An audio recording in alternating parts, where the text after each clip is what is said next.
네, 안녕하세요, 여러분. 저는 이제 말라가에서 딱 마지막 한 주만 남겨놓고 있고, 그래서 지난 4개월 동안 말라가 어학연수에 총 어느 정도의 비용이 들었는지에 대해서 설명을 해드리려고 해요. 일단 어학연수에는 크게 세 가지 비용으로 나뉠 수 있을 것 같은데, 하나는 어학원 등록금이 되겠고요. 하나는 숙소 비용이 되겠고, 하나는 생활비가 될 것 같습니다. 그리고 하나는 뭐 항공권도 여러분도 고려를 하셔야겠지만, 항공권 가격이 요즘 너무 비싸고 약간 변동이 심하기 때문에 항공권은 포함하지 않을게요. 다루지 않을게요. 제일 중요한 어학원 등록금이 얼마였냐라고 물어보신다면, 저는 여기 말라가에서 주 5회, 즉 매일 한 수업을 택했고요. 주 5회 하루에 3시간 반 정도 하는 인텐시브 코스를 들었습니다. 그거를 16주 들었는데요. 16주 동안 든 가격은 2,475유로로 365만원 정도 되는 가격이었습니다. 그리고 이제 생활비로 넘어갈게요. 생활비 같은 경우에는 제가 가계부를 열심히 써서 매달 어느 정도 썼는지를 제가 한번 파악을 해봤는데요. 생활비를 말씀하기에 앞서서 제가 꼭 필요한 것만, 꼭 써야 되는 부분에서만 얼마를 썼는지 말씀드릴게요. 포함하지 않은 거는 예를 들어서 옷이라든지 뭐 머리를 잘랐다든지 화장품을 산다든지 이런 비용은 제외했습니다. 일명 제가 생각하기에는 좀 사치품? 굳이 사지 않아도 됐었던 물품들의 비용은 제외시키고 정말 필요한 데에만 썼던 비용만 좀 말씀을 드릴게요. 그런 경우는 당연히 식비 포함될 거고, 교통비 포함될 거고, 휴대폰 통신비 포함될 거고요. 약국에서 산 약값 정도가 포함이 될 것 같고요. 그리고 꼭 여기에 있으면서 필요한 생활용품들이 포함이 될 것 같아요. 그래서 5월, 6월, 7월, 8월 동안 제가 얼마나 썼는지 알려드릴게요. 일단 5월의 가계부를 보시면 제가 여기 5월 18일 날 왔어요. 그래서 딱 2주 동안 쓴 내역인데, 고려를 하셔야 될 게, 저는 처음 왔으면 살 게 많아요. 옷도 사야 되고 뭐 생활용품도 사야 되고 이것저것 필요한 게 많기 때문에 5월은 2주밖에 없었지만 그래도 많이 쓴 편이다를 고려. 의류랑 사치품을 제외하고서 5월 2주 동안 쓴 비용은 69만 원이었다. 그 다음에 6월로 넘어갈게요. 한 달 동안 온전히 말라가에 있었는데 의류비, 사치품을 제외한 비용은 총 864유로로 127만 원이 나왔습니다. 근데 이 달은 조금 많이 나온 것 같은데, 제가 왜 이렇게 많이 나왔나 한번 보니까는 외식을 좀 많이 했어요. 이 이유는 잘 모르겠어.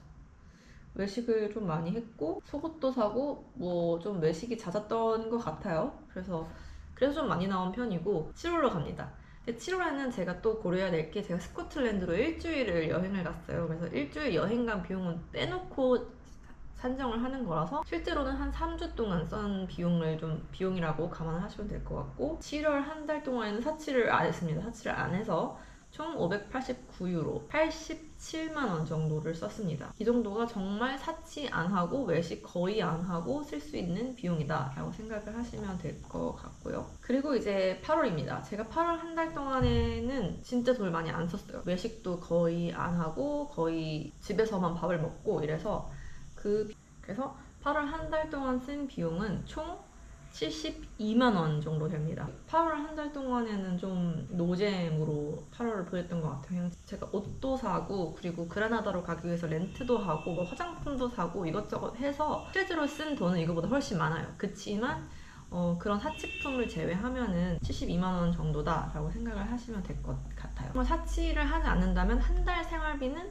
한 뭐 80만 원에서 90만 원 사이를 쓰지 않을까. 여기 말라가 물가가 생각보다 굉장히 싸지는 않아가지고 마트에서 사 먹어도 그렇게 돈이 막 엄청 저렴하지는 않아요. 그리고 마지막은 숙소 비용인데요. 이 숙소 비용은 제가 좀 서론이 길 수 있는데, 저는 숙소를 에어비앤비로 예약을 했어요. 4개월 동안 에어비앤비에서 묵었고요. 이러는 사람이 아마 없을 거예요. 어학연수를 4개월을 하는데 4개월 내내 에어비앤비에 지낸다? 이런 사람은 아마 없을 거예요. 없어요, 그냥. 근데 저는 이 에어비앤비가 너무 마음에 들어서, 저도 처음에는 원래는 한 달만 살려고 했는데 와보니까 막상 너무 마음에 들어서 연장해서 4개월을 살게 됐고요. 이 숙소 비용을 말씀을 드리자면, 일단은 에어비앤비 호스트의 입장도 있기 때문에 정확한 액수는 말씀드릴 수 없겠지만 4개월 동안에 500만 원 이상을 썼다 라고 생각을 하시면 됩니다.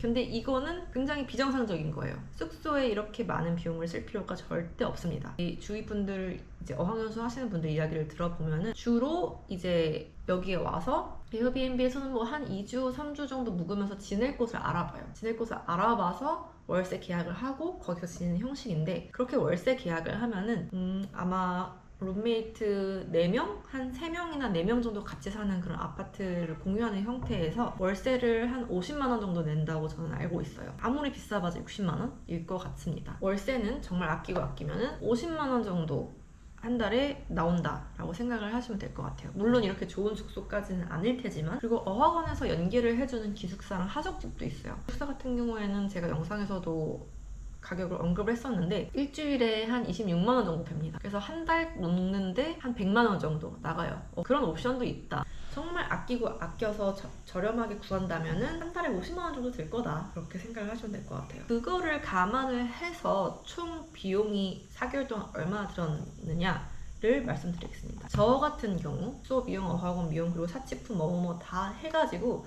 총 4개월 동안 1,300만 원을 썼습니다. 정말 내가 아끼고 아껴서 월세도 한 달에 50만 원밖에 내지 않는다고 산정을 해봤을 때 제가 계산을 해보니까 4개월에 1,000만 원 정도 듭니다. 이거는 다시 한번 말씀드리지만 항공권은 포함하지 않은 가격입니다. 1년에는 못해도 한 3천만 원이 들겠죠. 그거를 감안하셔서 어학연수 잘 계획해 보셨으면 좋겠고, 제 영상이 도움이 되었으면 좋겠습니다.